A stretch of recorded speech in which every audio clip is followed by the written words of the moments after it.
Wong is your everyday loser dreaming of having a one-night stand with this crush until his bullies beat him to reality and throw him off a bridge. As Wong looks back on his miserable life, he finds a mysterious cube object that gives him superpowers to become the only king of the world. However, before any of this, a girl named Shinyao is in the library studying as her phone rings. Upon answering, a man's voice warns her that she's in danger. Suddenly, some men in suits appear. They look mean, so Shinyao runs for the door, but another man blocks her. She has to run the other way. She finds a closet and hides inside, locking the door. The bad guys start breaking down the door, and Shinyao is scared. Then, the phone man tells her to turn around. There's a glowing yellow light, and a hand reaches out to grab her. Shinyao shuts her eyes. When the men finally break in, she's gone. The man who warned her is Wong. He teleports her to safety and tries to escape the agents using parkour moves, but the agents have a secret weapon, a gun. One of them shoots Wong, and though he is not seriously hurt, he knows he can't run forever. Wong gets hit hard by one agent, and more agents rush at him. He punches one away and fights off two more. Wong still faces one agent. He takes off his coat, showing that he's ready to fight seriously. The agent lifts a building and throws it at Wong, who catches it using his powers. He breaks the building into pieces and throws them back. Then he compresses the pieces until a huge explosion happens. This explosion sends both Wong and the agent into a mirrored world. Wong is frustrated. This mirrored world causes trouble for him. The agent pulls out his gun, but in this dimension, it doesn't work.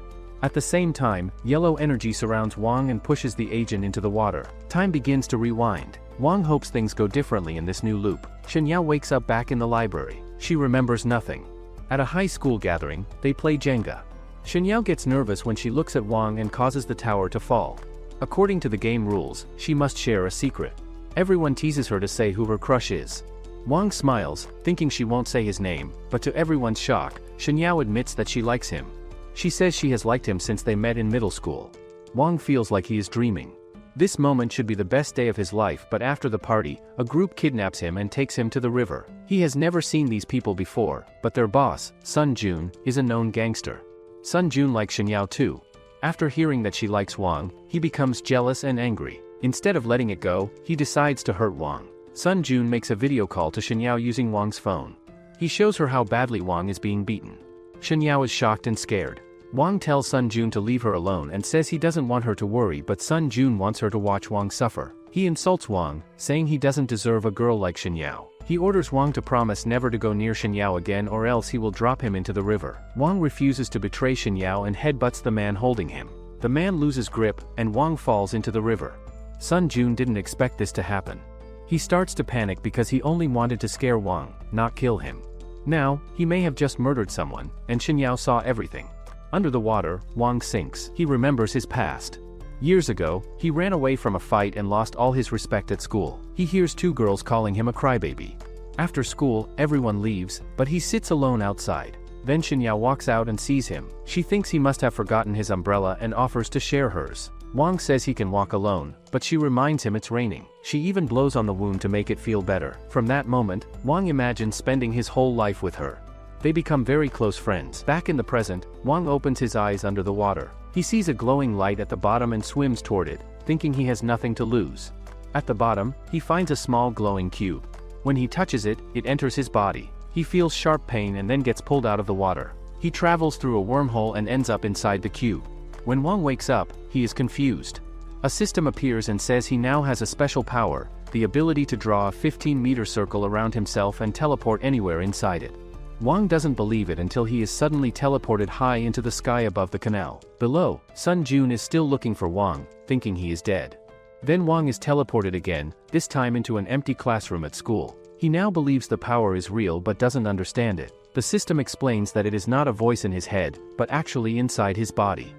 Wong ends up at home and takes a shower. His phone still works, even after being underwater. He calls Shinyao and tells her he's alive. She worries and suggests reporting Sun Jun to the police. Wong says there's no need because Sun Jun doesn't know he survived. The cube activates again and pulls Wong back into it. Inside, the system says it has formed a link with Wong's body. Wong now controls the Heradric Cube Universal System and is its master. Wong still doesn't fully understand. He asks where he is. The system says this space is inside the cube. Though the cube is small on the outside, it has endless space inside. Wong asks why the system chose him. The system says it wants to help him achieve his dream, to become the king of the world. He asks the system to keep the training going, but it tells him that his energy is finished. Now, he can only train for 1 minute at a time. Wong doesn't understand why the system changes to electronic mode, but his main focus is learning how to pick a location when teleporting. The system tells him to use radiation to picture his surroundings. When Wong uses his ability, he sees inside nearby houses, but it quickly drains his energy and he passes out. Later, he wakes up in his bed and notices the power cube beside him. He gets upset and demands to know where the cube came from. The cube says it will stay with him forever and will disappear if Wong dies. He goes online to search for more details about the system, but finds nothing. Just then, he gets a message from Shinyao inviting him to lunch, which makes him happy. Wong asks the system how he can improve his power. The system explains that it can upgrade itself when he absorbs energy, but to do that, Wong needs a special stone. The strongest kind is found in his parents' garden. One yellow stone is in the landlord's house, and another is inside his mother's ring. Wong feels unsure, thinking these stones are important to his parents, but the system says the stones are just in their garden, not personal items. With new determination, Wong uses radiation to locate the stones. He finds the glowing yellow one and feels its strong power. The system tells him it's a stage 1 stone and can be used for upgrades. Suddenly, he finds himself inside a cube-like space and places the stone in a special slot. A strange feeling moves through his body, and he feels a burst of power.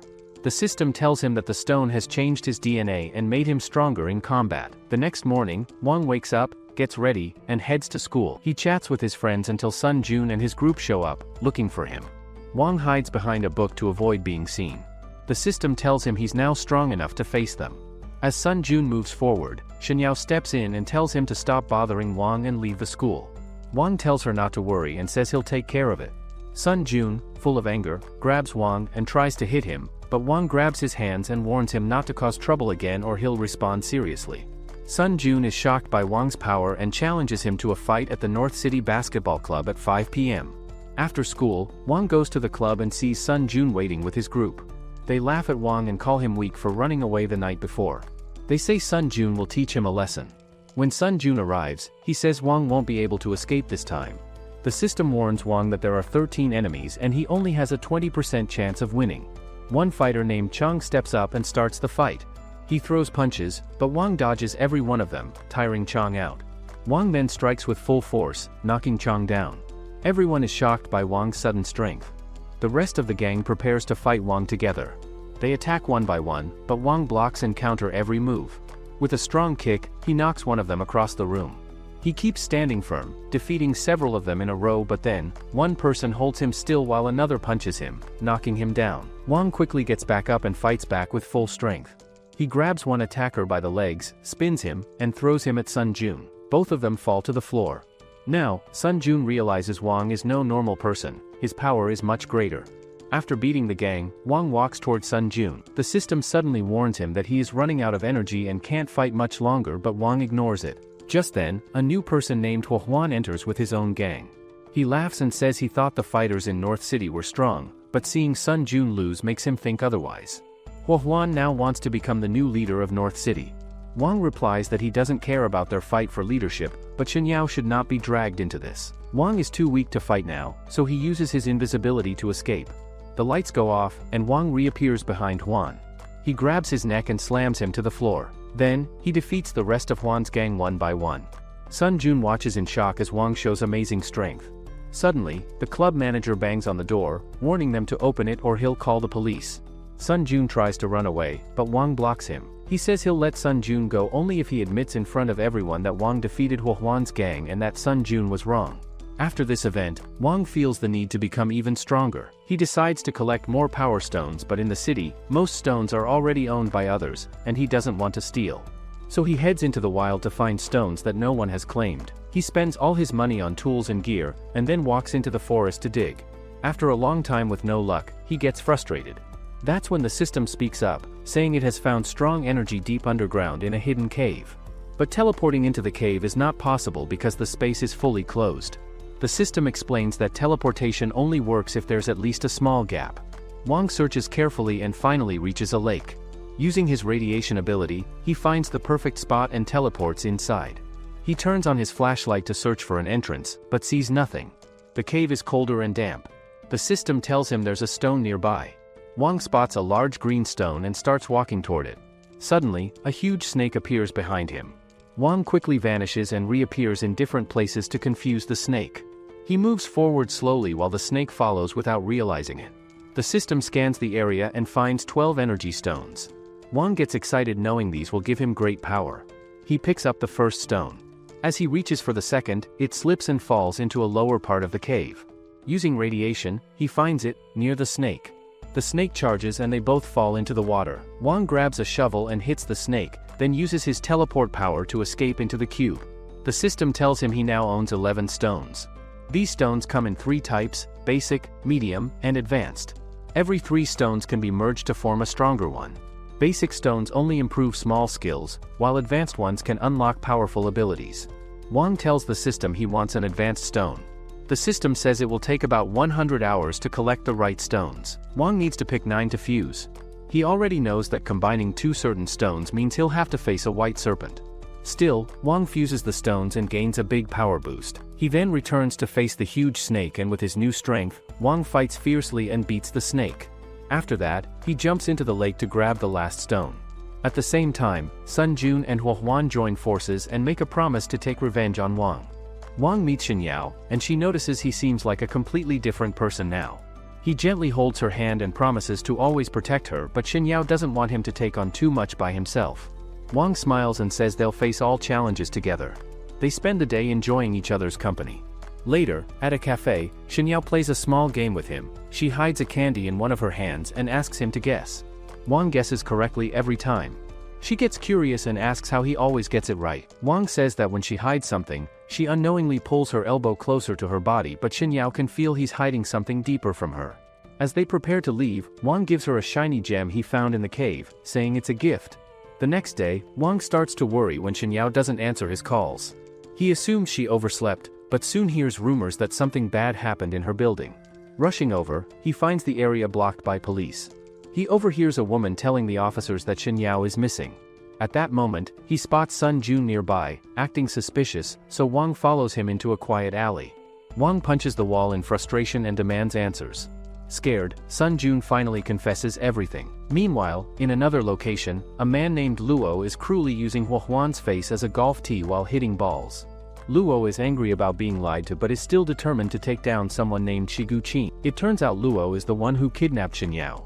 He questions her about Shiguchin, but Shinyao says she doesn't know who that is.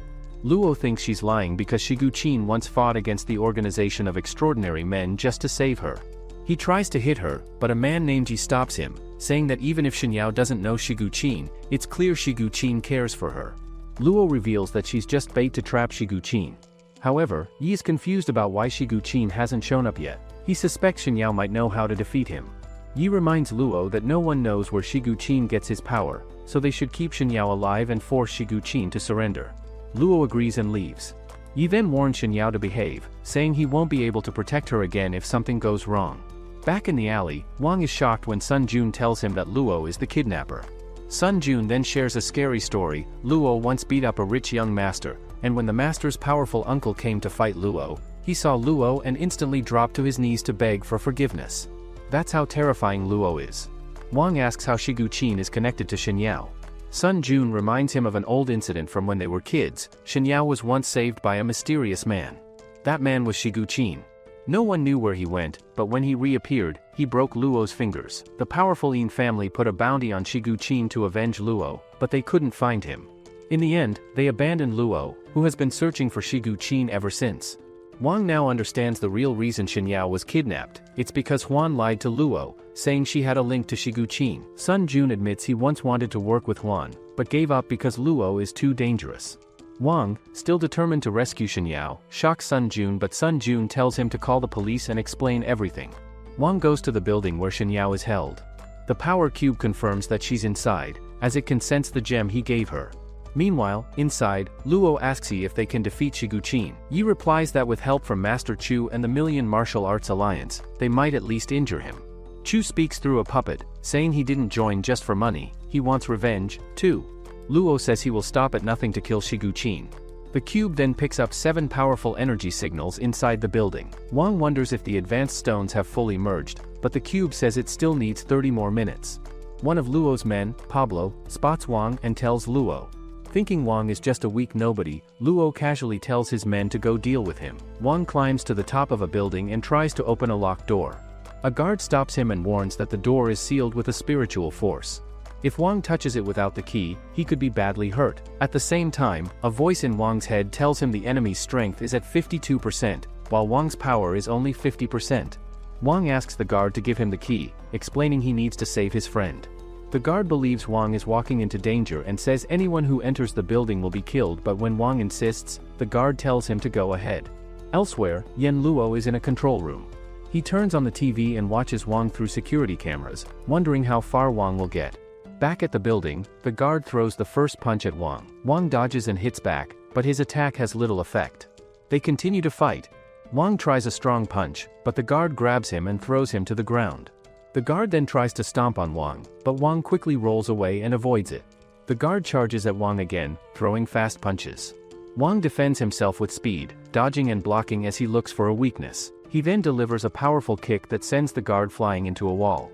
The guard stands up again and tries to attack, but Wong punches him with a hidden force, sending him crashing to the floor. Though it's not a fair fight, Wong doesn't care, because this is about saving someone. He grabs the key and opens the locked door, ready to go higher. As Wong climbs, a voice warns him to be careful. He dodges an incoming attack, but the next one knocks him down the stairs. Another guard appears and asks how Wong defeated Pablo. Wong says Pablo almost killed him. The second guard walks away, saying he'll wait for Wong upstairs. Wong gets back up and climbs again. The voice informs him that this new guard's power is 75%, stronger than the last. Wong becomes determined and challenges the guard to fight. The guard suddenly appears behind him, saying he won't use his sword because he doesn't want to kill Wong right away, but then he changes his mind and decides to fight for money. The guard attacks with fast knife strikes, but Wong avoids them all. Even when the guard throws the knife and makes it curve back toward Wong, he still dodges.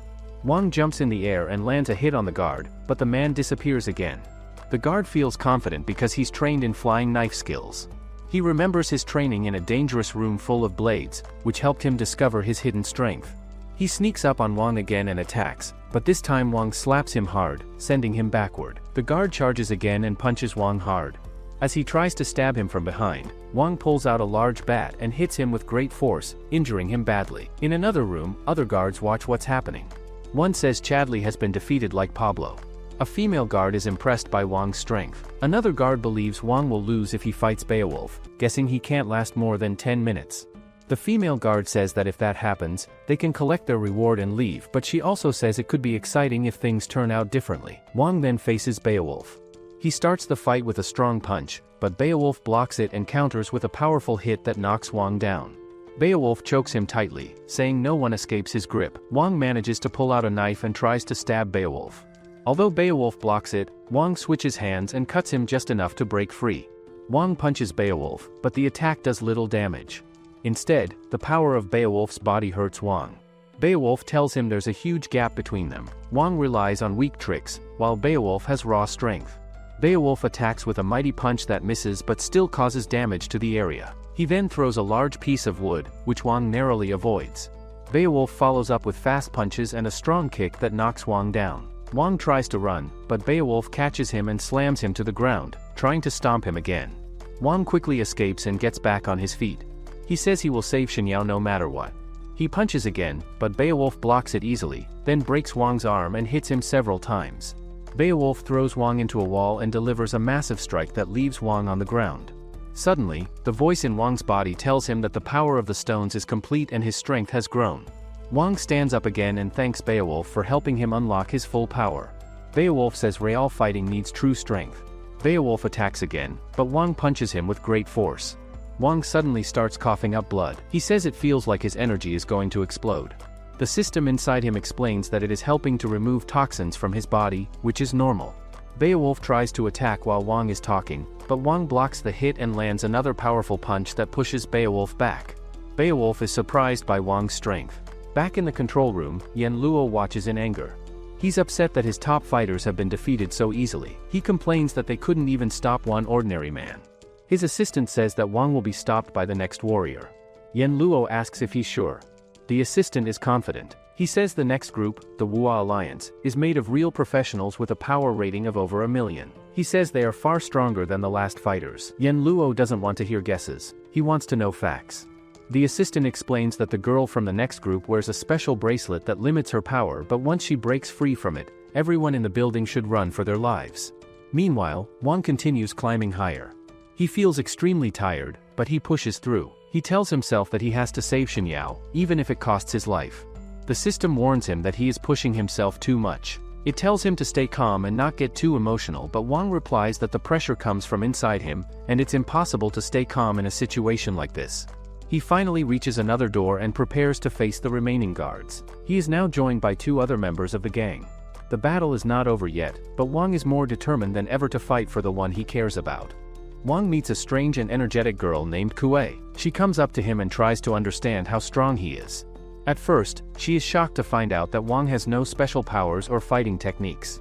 He only depends on his physical strength. The man with Kuay, named Stone, explains that Wong doesn't care much about self-improvement and his inner strength is almost nothing. Kuay, however, is happy to learn that Wong trains his body a lot, which impresses her. When Kuay shakes Wong's hand, she suddenly hits him, which makes Wong very angry. He fights back and hits her too, but instead of getting upset, Kuay feels even happier. She thinks his energy is pure and harmless, like a beautiful gem. Wong, confused by her reaction, calls her crazy and walks away, but Kuay continues to laugh and attacks him again, landing many hits. Stone asks Wong to stop fighting and let it end, but Kuay isn't done. She walks up to Wong with a smile and kicks him into a wall. Now Wong is very angry. He punches Kuay hard enough to make her bleed. Kuay still feels happy and says the pain feels good. She attacks again, but this time Wong blocks her hits and punches back. Even then, Kuay continues to smile, enjoying the fight. Wong loses his temper and punches Kuay many times. Kuay enjoys the pain and asks if this is his real power. Then she knocks him to the ground and turns into a monster for a short moment. Stone, worried, grabs her hands and tells her not to use her powers.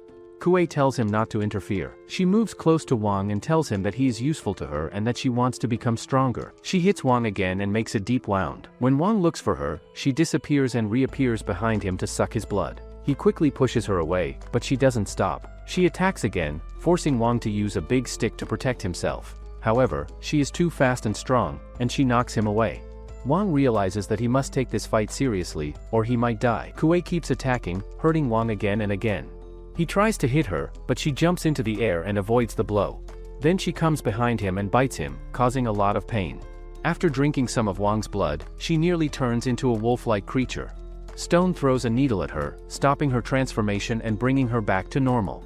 Wong is shocked to see this and realizes that she isn't a normal person, she is a monster. Wong sees some special stones nearby and thinks it's the right moment to grab them, but before he can, Stone suddenly hits him hard, shocking him. Wong wonders how someone can hit so powerfully. Stone prepares to fight, and Wong asks if he's the next opponent. Stone replies that he doesn't want to fight but also doesn't want to give up. He strikes again, but Wong dodges. Then Kuay starts feeling pain, and Stone goes to help her. He tells Wong that he came here to save a girl on the upper floor and that Wong can go up now. Wong asks if this means Stone is surrendering and how he'll explain this to his leader. Wong warns Stone that if he helps now and attacks later, it will cause problems. Stone replies that he is from the Wuha Union and cannot surrender, but he offers to take a blood oath to show he won't be Wong's enemy. He promises peace with Wong and says if he breaks this promise, terrible things will happen to him. Stone also gives Wong a symbol from the Union and tells him to leave. Wong says this symbol might be fate. Stone tells him to return it if he doesn't trust it, but Wong says he respects him and believes in him. After this, the story shifts to Misha, who is Kuay's sister. Stone calls her and tells her to retreat because Kuay is tired, but before Misha can respond properly, she gets attacked and loses contact with Stone after falling unconscious. Then the focus changes to Yen Luo and his group. One of his fighters asks where Yen is going. Yen's assistant tells him that all the fighters they hired have been defeated. This surprises Yen and his partner. Yen asks if it's true, and the assistant confirms it. He says the plan must now change, and they should retreat quickly. Luca becomes angry and wonders if this was done by Shiguchin. The assistant replies that the real person behind this is even more powerful. The assistant also says a ceasefire has been declared with Wong. Yen Luo gets furious and tells another man, Chu Mushin, to wait with him and complete the mission. He offers double the money, but Chu Mushin hits Yen Luo, though the assistant steps in to protect him. Chu Mushin reminds them that he doesn't take orders for money. Yen Luo's assistant warns that this man is dangerous, being both the youngest and the most arrogant among them. The situation becomes clear. Wong's strength is shocking everyone, and people who once tried to control things with money or power now realize they're facing someone far beyond their expectations. Wong's strange fight with Kuay, his interaction with Stone, and the reactions of powerful enemies all show that things are changing fast and no one knows what will happen next. After defeating several opponents, Wong reaches the next floor. He expects to find another enemy waiting, but the room is empty. He remembers the system telling him there are 7 powerful people in the building, but he has only faced 5 so far. Suddenly, a voice surprises him. Wong turns around and sees a man named Chu Mushin sitting on a beam with a puppet on his shoulder. Chu Mushin says he will be Wong's next opponent. Wong asks the system to check his power level, and the result shocks him. Chu Mushin's level is just 7, which means he's just a normal person, but the puppet on his shoulder has a very complex design and is powered by an intermediate level gem. He proves it by placing a talisman on his leg and kicking Wong into a wall with great force. Wong is left gasping for air and surprised that someone so weak can hit so hard. Chu Mushin reveals his secret: he's rich. He bought many talismans from monks and uses them in battle. Wong gets worried and starts throwing bottles at him, but Chu Mushin blocks them easily. When Wong tries to fight back directly, he gets kicked in the stomach. So, Wong uses a dirty trick and throws dirt into Chu Mushin's eyes, blinding him. Now that Chu Mushin can't see, Wong starts landing punches, but Chu Mushin quickly jumps back onto the beam, uses eye drops, and recovers. Wong keeps attacking, but Chu Mushin catches his punches and sticks an explosive talisman to Wong's chest before punching him away. Wong tries to stay strong, but Chu Mushin keeps up the pressure, hitting him several times and sending him crashing through walls. Wong runs around the room to dodge the attacks. Finally, he gets close enough to knock the puppet down, but Chu Mushin sneaks up behind him and punches him so hard that Wong coughs up blood. However, in that moment, Wong grabs Chu Mushin's hair and wraps it around his hand. Then he spits into his palm and punches him across the room, holding onto some of his hair as a trophy. But then, Wong remembers Chu Mushin is a normal human and worries he might have killed him with that powerful hit. Luckily, Chu Mushin is alive. He had already placed a revival talisman on himself in case something went wrong. Though hurt, he stands up and swears he will use every trick he knows to win. He applies a special cream to grow his hair back and then covers his whole body with power-enhancing talismans. Now, with a major power boost, Chu Mushin rushes at Wong and beats him up badly. Wong tries to fight back, but Chu Mushin sticks several talismans on Wong's arm, making it heavy and hard to move. Wong grabs the puppet to stop the attacks, but Chu Mushin uses magic threads to swing him into a wall. Wong is exhausted and barely conscious. Chu Mushin approaches slowly, reminding him that those talismans cost millions. Wong doesn't care about the money, but then Chu Mushin activates them, making Wong's body heavier and weaker.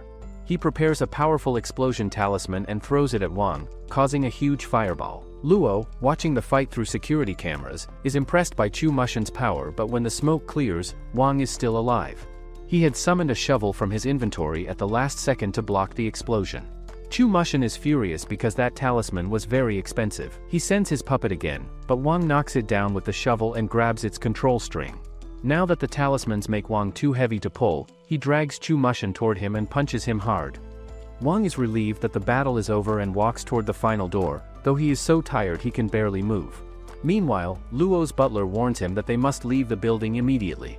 Wong has defeated Chu Mushin, and if Shigu-chin shows up now, Luo won't stand a chance, but Luo refuses to run. He wants to take revenge for the day he lost his pride and fingers to Shigu-chin.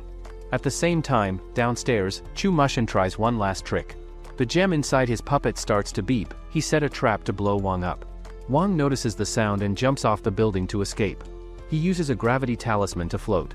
Once far away, Chu Mushin activates the bomb, but nothing happens.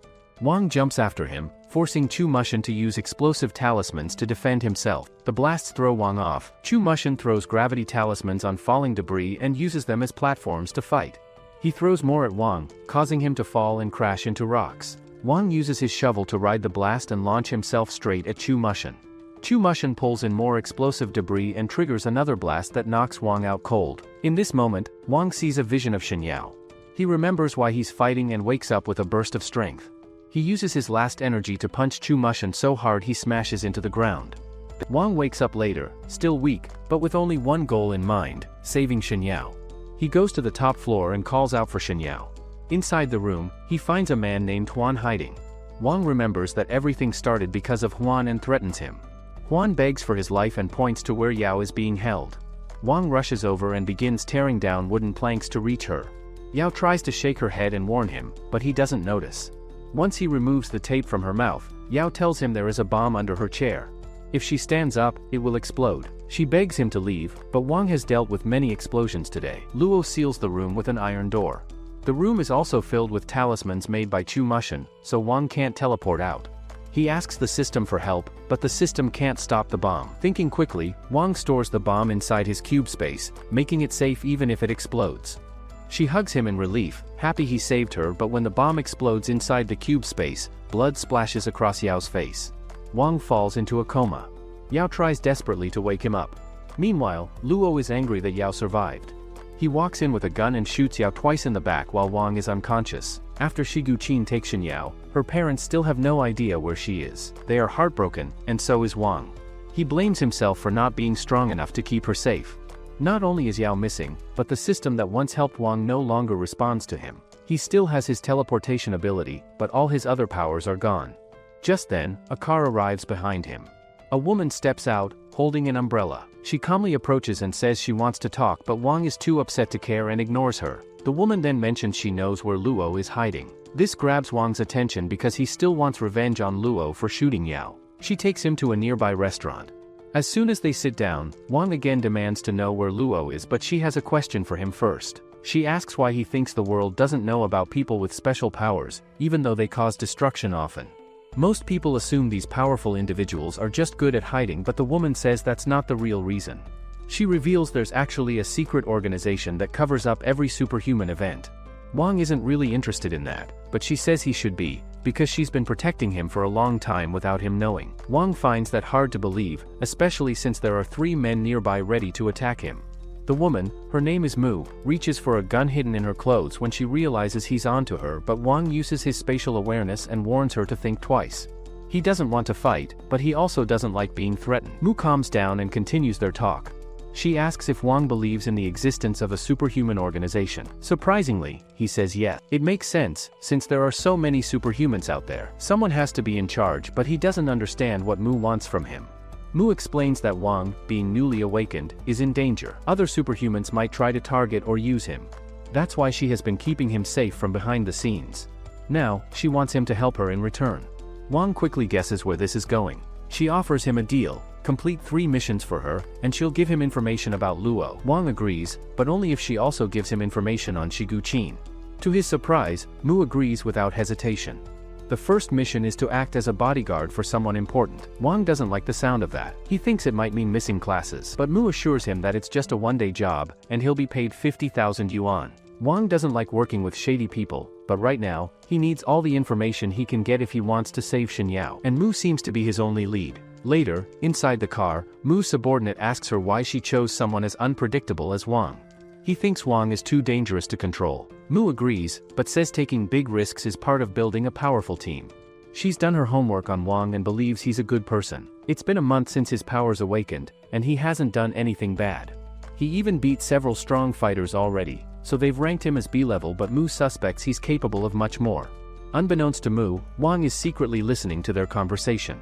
He placed one of his cube spaces on her car and is now hiding inside it. He hears everything she says and now knows she's trying to use him to boost her group's status. The next day, Wong follows the GPS Mu gave him for the assessment test. It leads him to a forest. He starts to wonder if he's lost, but soon spots a hidden house. As he walks closer, the front gate opens. Inside the mansion, many other fighters have already gathered. They are all here for the same test. A man named Su walks in and tells them the rules. To be chosen for the job, they must be smart, fast, and strong. The tests will check all these skills. The first test is about observation. The room looks like a casino. Each person gets 5 chips. To pass, they must win 10 chips, but they aren't allowed to steal them. They have to win by playing games against each other. Wong is glad he doesn't have to fight, but he's not sure how to win these games. A man beside him advises him to avoid the slot machines since they're rigged. Instead, he recommends playing a card game like High-Low, which has better odds. He offers to team up, but before he finishes, he notices Wong has already wandered off. Wong walks around and finds a game where a coin is hidden under a cup. A man nearby just lost all his chips. Wong senses something suspicious but can't figure it out right away. The man from before finds him and challenges Wong to the cup game. Wong warns him it seems shady, but the man thinks Wong is an easy target. Confidently, he agrees to bet. Wong puts all his chips on the line, and so does the man. The woman running the game shuffles the cups quickly. The man watches closely and guesses the coin is under the left cup. But Wong has a different guess. He says the coin is in the woman's hand. Everyone thinks he's wrong. The woman tries to convince him to choose a cup instead. She even secretly moves the coin from one hand to the other, but Wong's spatial awareness tells him the truth. He asks her to show her hands, and she's forced to reveal the coin. Wong wins the game. Technically, she didn't break the rules, because cheating isn't banned, but the man is confused. He was sure he saw the coin under the cup. He starts to think deeply and realizes there might have been two coins. One was placed under the cup, and the other stayed in her hand. He can't believe he got tricked, and he's even more shocked that someone like Wong saw through it. After that, Wong passes the rest of the tests easily. By the end, he and a few others are chosen as bodyguards for the mission. Once all the bodyguards are gathered, they finally meet the man who arranged everything. His name is Mr. Piao. He welcomes them and congratulates them for passing the selection. He says he is sure that the upcoming event will be very exciting with such strong people around. He doesn't speak much and lets his assistant, Su, explain the rest. Su tells everyone that there will be rewards beyond the regular payment. Each bodyguard will receive 3 million yuan. This shocks Wong because he was told he would only be getting 50,000. He immediately questions Su about this. Su calmly explains that the full payment was already sent to Wong's agent, Mu. Wong now realizes that Mu tricked him and kept most of the money. He feels cheated, but he can't do anything about it now. Su informs everyone that the banquet will start in 6 hours. On the way to the location, they will be briefed about the mission. During the car ride, a woman joins them. She gives Wong and another bodyguard a folder filled with important papers. The event they're attending is called the Rudra Banquet. It is being held at a place on Earth known as State Age. Inside the folder, they learn about 7 different missions that will take place during the banquet. One of these missions is an auction. In this auction, there is a special item that Mr. Piao really wants. Later, all the bodyguards arrive at a large hall where the banquet is taking place. They see many rich guests standing around and enjoying drinks. When everyone is inside, the banquet officially begins. The bodyguards are told that their first task is a game called Warrior's Bell. Suddenly, a section of the floor opens, revealing a deep pit. One guest looks down and is terrified. Inside the pit is a huge alligator. The crowd is scared at first, but the announcer reassures them that there is a layer of bulletproof glass between them and the creature, so they are safe. The bodyguards, however, are not so lucky. The announcer explains the rules of the game.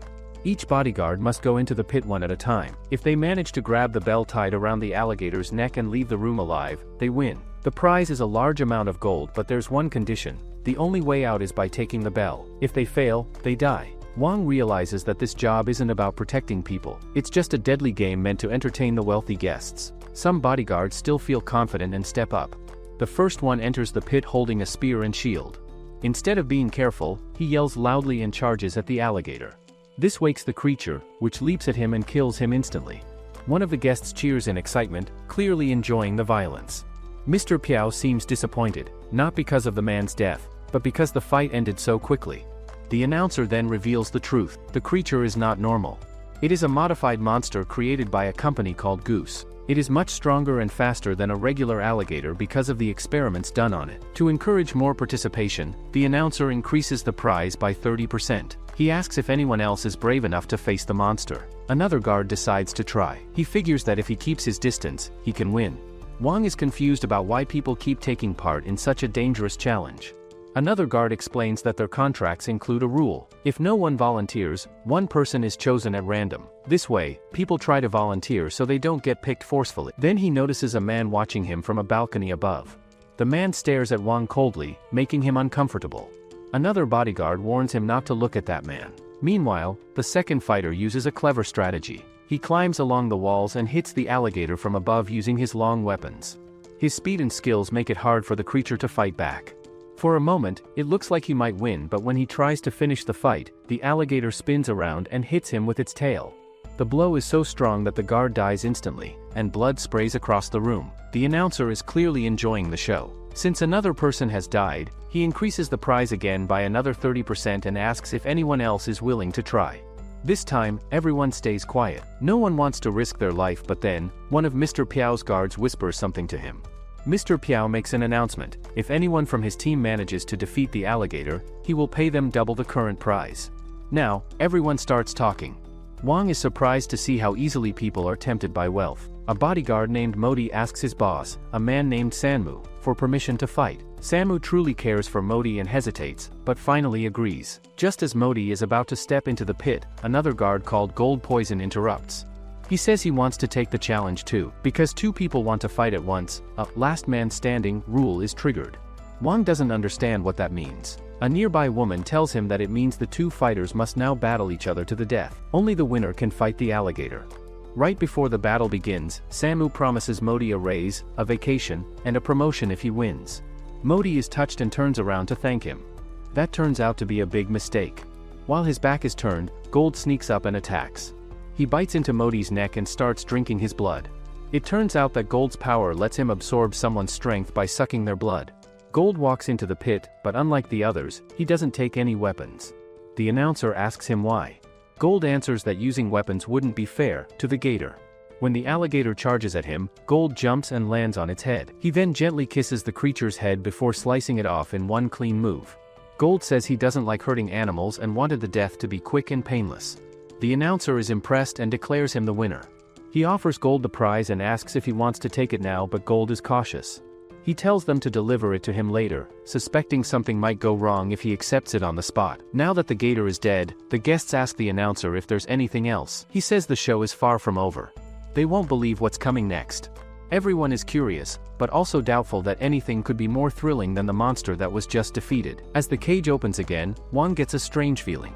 Something dangerous is approaching. As the hall erupts in fear, everyone sees the monstrous creature Du has unleashed, nicknamed Taowu. Du beams with pride and explains the creature's only weakness, its cruelty. It will attack any human nearby, even the handler tasked with fitting its neck bell. Du doesn't care about innocent lives. Once Taowu finishes that terrified man, Du asks for brave challengers. A tense feeling grips Wong as he suspects a mole is working to sabotage things, but he lets the scene play out a bit longer. Du boosts the reward to twice the alligator's prize, hoping to tempt someone forward. A sword-wielding fighter steps into the pit and attempts to strike Taowu, but the monster ignores him and smashes the glass ceiling. Murmurs of alarm sweep the crowd. Though Du asserts the glass is unbreakable, Taowu's head smash cracks it, confirming its power. The beast then grabs the sword and glares directly at Du, as if seeking vengeance on its cruel master. On the sidelines, Wong realizes what happened. During the alligator fight, Wong had spread gold powder on the floor, only he noticed it. He thought this was to gain an advantage, but now he sees the real purpose, to lure Taowu into this chaotic moment. The golden dust was the setup. He knows that someone used it to incite Taowu's violence. Before Du can do more, Taowu breaks through the glass and charges toward him. Du panics. Taowu is attacking its creator. Just as Du is in danger, Morang, another guard, kicks Taowu back, saving his life. Du flees as Taowu momentarily calms down. Piao's advisors struggle to keep up appearances among the trembling guests. Mumu, who's been quietly observing, slips away unnoticed amid the chaos. She knows this disorder gives her the perfect chance to steal the obsidian essence from the vault. As she heads toward the treasure rooms, she knows security is stretched thin. A team called the Order Keepers arrives quickly and subdues Taowu with a single punch, far faster than Du expected. He is frustrated that his animal-caused mess was quelled too neatly, but Mumu's plans are already in motion. Meanwhile, in the mansion corridors, power has been restored, but a few guards are left investigating shadows. Mumu ambushes two of them, knocking them unconscious and confining them in a storage closet. She then patches her infiltration. She deactivates the security feed, sneaks down the elevator, and bypasses biometric seals using a fingerprint glove. She reaches what she believes is the treasure vault. Before she can proceed further, a vigilant Order Keeper spots her. There's no time to talk.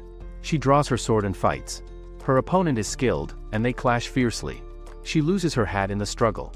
As a third guard arrives to shoot her, Mumu disarms him in one sweep and hurls him aside. She's about to finish the kangaroo fight, when her blade is flicked away and she's caught from behind, but before he can strike, a surprising defender appears, Wong. He intercepts the blade, inside the vault. He pulls the keeper's arm, breaks it, and knocks him out in one controlled move. Mumu is stunned, she didn't expect him here. He calmly says he's her bodyguard, and that's why he's inside with her. Earlier, he deduced that Mumu is the real mastermind, not Mr. Piao. Piao was positioned on the front lines, she stayed in the back, directing everything. That signaled to Wong that she was running the show, not Piao. The Order Keeper's reinforcements are already seconds away. Wong hears the sound of guards nearby. Wong asks, "Do you know where the real treasure is?" She thought they were in the main vault, but it's actually a decoy. Worse still, she doesn't know where the real one is. Wong suggests helping her find it, on one condition: she lets him escape with the obsidian essence afterward. Mumu agrees. Suddenly, they hear footsteps approaching. Wong and Mumu hide behind a wall as bullets fly at them. Enforcers have found their hiding spot. A leader shouts for a flashbang. Wong grabs it midair using his spatial awareness and sends it flying back. Dazed, the guards retreat temporarily. Wong and Mumu escape through the vault's back door. They reach a locked, sealed room and destroy one security camera to avoid being traced. For the moment, they are alone, but they both know time is short. Mumu thanks Wong for his help. He says it's not just about protecting her. He still needs intel on Luo and Shiguchin so he can rescue Yao. Moments later, the Order Keeper leader sees the injured guards and demands answers. As soon as the third guard leaves, Mumu emerges from her hiding spot above their path and jumps down behind the two escorts. She attacks, engaging a powerful fight with the leader. Wong jumps in and knocks the big male guard into a wall to support her. Mumu quickly dispatches the leader. The remaining opponent flees, and they waste no time. Wong leads Mumu to where he sensed the treasure with his spatial awareness. He tears a hole in a wall to find the hidden room. Inside, Mumu finds a scroll she came for, but Wong's eyes are on something else. He skips the scroll and heads straight for the obsidian cube sitting on a stand under a spotlight. He picks it up immediately. Mumu says the scroll is hers. Wong says he's not interested in dusty old texts. Mumu says they'll head down to the dungeon's drainage pipes, then they can crawl out of the building through old underground tunnels. Back above, the Order Keepers are waking the injured guards. Their leader yells at them for allowing the intruders to escape. She pressures them to take recovery pills, modifications to strengthen them so they can capture Wong and the culprit. In the underground lab, the professor hears that the body of Taowu has been recovered. At the same time, security guards on level B2 are told that Wong and Mumu are on their way.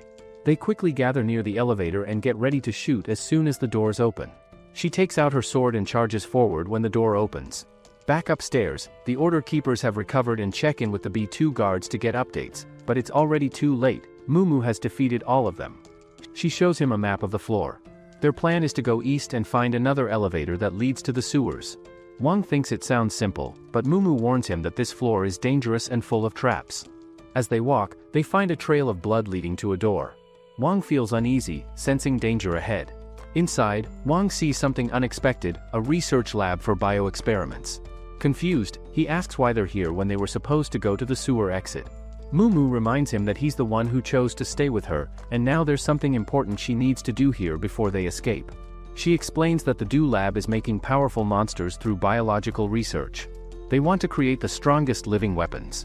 A research assistant is calmly taking notes when she notices them. She isn't surprised at all. She tells them the professor is in his office and goes to inform him. Wong finds it strange that she isn't alarmed by two strangers, but it turns out the professor and his assistant have been waiting for Mumu. The professor enters and greets Mumu. She demands the gene therapy drug he promised to help cure her grandpa. She even brought the treasure from the vault as payment, but the professor says he doesn't have the drug ready yet. Instead, he talks about his research. He claims he has made progress in combining human and animal DNA and reached a 95% success rate in fusion. He believes he's close to a breakthrough but Do stopped his funding, supposedly for ethical reasons. The professor doesn't care about those reasons. To him, using human test subjects is a small price for discovering a way to end aging and disease. Wong is disgusted by this. He can't believe the professor is doing experiments on people, but the professor says it's a necessary sacrifice. Mumu beats the assistant and realizes she made a mistake putting her trust in someone like the professor. Wong suddenly feels strange energy in his chest and is pulled into his cube space. Mumu turns around to speak with him but realizes he has disappeared. She assumes he ran away and feels betrayed. Inside the cube, Wong is happy to see the system is finally back online. The obsidian essence has powered it up again. The cube has improved. Its space is now bigger, teleportation distance has doubled, and Wong has a new skill called Divine Detour, which lets him share powers with others for a short time. Back in the lab, Mumu opens all the monster cages, releasing the creatures the professor made. They run wild, just as she hoped. As the Order Keepers get closer, they are attacked by mutated bats. The team leader tells Zhuge to take care of them. He uses fire powers to burn them to ash. She realizes the bats came from the professor's lab, but she doesn't know how they got out. Then, Shimon senses a powerful energy inside the lab. The leader warns everyone to stay alert. Just as he volunteers to lead the way, a huge lizard drops from the ceiling. Before he can react, it rips out his throat and kills him. The leader is horrified and orders everyone to shoot, but the lizard's skin is too strong for bullets. The lizard attacks again, but this time the leader uses her whip to hold it still. She asks Shimon to finish it. Shimin lands a powerful punch that goes straight through the monster's chest, finally killing it. Meanwhile, Mumu heads toward the sewer exit, but when she turns the corner, she finds a dead end. The rest of the Order Keepers attack. She blocks the first attack but struggles against both of them without Wong. The leader asks if Mumu has any last words, but she stays quiet and prepares to fight. The leader attacks first. Mumu blocks as best she can, but the leader wraps her whip around Mumu's arm. Shimin rushes forward and punches her hard.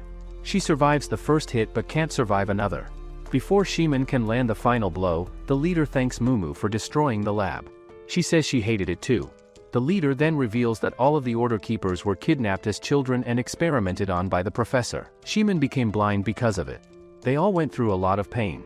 Mumu still thinks that doesn't justify what they've done, but the leader says Mumu can't understand their pain because she had a normal life. Just as Shimin is about to punch again, Wong suddenly appears and knocks him out. He asks if Mumu is okay. She's angry at him for vanishing when she needed him most. The leader is shocked and asks how he got there. Wong doesn't answer. Instead, he warns that more monsters are coming. The leader turns around and sees two lizards approaching. She suggests working together, but Wong just grabs Mumu and teleports away, leaving the others behind. Wong and Mumu arrive in the sewers. She asks how he did it, but Wong keeps his power secret. She doesn't push further. They need to leave quickly. Mumu puts on a diving suit she hid earlier and prepares to escape. Just before they leave, Wong is stopped by the leader of the Do organization. The system warns Wong that this man is extremely dangerous. Wong gets a warning from the system that Li is far stronger than him and shouldn't be challenged. According to Mumu's information, Li was supposed to be out of the country for an assassination mission. However, he came back a month ago after learning that someone was stealing data from the organization. At first, he becomes excited, thinking he'll get to fight someone powerful, but he gets disappointed when he sees it's just weak kids. Mumu panics as Li approaches. He had only planned to kill the intruders, but after some of his men die, he offers Mumu a deal. She can live if she becomes his test subject. Before Li can touch her, Wong grabs his hand and tries to stab him with a dagger. Li blocks the attack easily and transforms his hand into an axe. His codename in the organization is Iron Fist, and Mumu now understands that it's because his fists literally feel like iron. Wong struggles to defend himself, and Mumu tries to help by attacking Li's other hand, but Li bends his arm in a strange way to dodge her attack and dislocates his elbow, surprising Mumu. Her sneak attack angers Li, and he kicks Wong away, turning his focus to her. Just before Li can hurt Mumu, Wong teleports behind him and kicks him in the face. Li doesn't expect this, but he quickly recovers, grabs Wong's leg midair, and slams him into the ground. As Li is about to strike again, Mumu throws a grenade to distract him and tries another sneak attack. Li sees her coming and dodges. Wong attacks again while Li is busy, but this time he teleports during the strike. This surprises Li, and Wong scratches his face. Now Li is slightly nervous. He starts to take them more seriously and asks Wong if his teleportation is a forbidden power. Wong refuses to answer. Li sees him zoning out and punches him so hard that he drops to the ground. Mumu tries to help Wong, but Li is too strong. He knocks her weapon away and ignores her. Wong tells Mumu to duck so he can try another kick, but Li grabs his leg and smashes him down again. Mumu rushes to help again, but Li grabs her hair, punches her in the face until she bleeds, and throws her into the dirty sewer water. He does the same to Wong, who wonders why Li hasn't noticed his teleportation has stopped working. Mumu checks on Wong, who says he's okay but warns her to run. He throws a grenade at Li, which explodes and creates a smoke screen. Using this chance, Wong and Mumu try to escape, but Li appears from the smoke and grabs Mumu, forcing Wong to step in again. Li slams him down with ease. Mumu attacks again, but Li hits her too. Neither can keep up with him. Still, Wong refuses to give up and gets back up. Li, now annoyed, punches him hard and tells him to stay down, but Wong keeps fighting, making Li even angrier. He promises to make Wong suffer. Wong checks with the assistant to see how long the dagger will take. He only needs 1 more minute, but Li keeps walking toward him, and Wong is badly hurt. The system tells him he has multiple fractures and is bleeding badly. Li doesn't understand why Wong is trying so hard. He grabs Wong and starts choking him. While Li is distracted, Mumu sneaks up behind and stabs him in the chest. Wong is surprised she returned, even though she could have escaped. She says she owed him and wanted to repay him. Mumu walks to check on Wong, but the system warns him that Li is still alive. His vitals are stable, which means being stabbed didn't harm him much. Wong quickly warns Mumu to move, and she manages to dodge Li's sudden attack. She tries attacking again, but Li blocks everything and shoots an energy blast while she's in the air, knocking her out. Though her attack didn't do much, Li is still impressed that she managed to hurt him. He pulls out the sword and says he'll kill her with her own weapon. Just then, the system informs Wong that the dagger upgrade is complete. The dagger now has added speed, agility, and an ice attribute. Wong feels hopeful for a moment but is told the upgrade actually failed, and the dagger will explode in 30 seconds.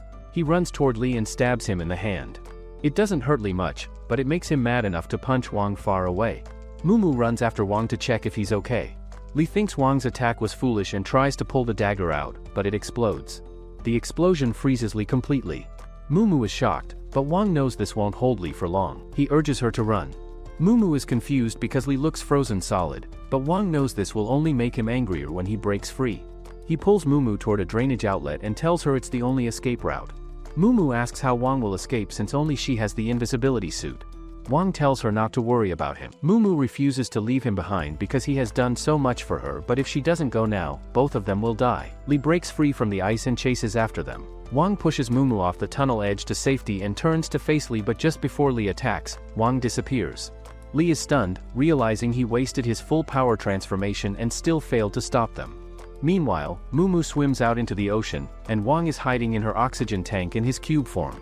A few days pass, and Wong has healed from his injuries, but the events at the Rudra facility feel like a strange dream. He still hasn't found Shinyao, Luo, or Shiguchin, and it feels like he's just been running in circles. Later, Mumu finds him and takes him to a meeting. She offers him a superhuman ID and a spot in a special competition. Wong is confused. Mumu explains that they're at a training center used to prepare fighters for the World Superhuman Tournament. She wants him on her team, but Wong quickly refuses. He's already seen how dangerous superhumans are and wants no part of it. He also says he's busy searching for someone important. Mumu already knows Wong is looking for Shinyao and Shiguchin. She offers him valuable information. That's it for today, my fellow men of culture. Make sure to like and subscribe the channel for more.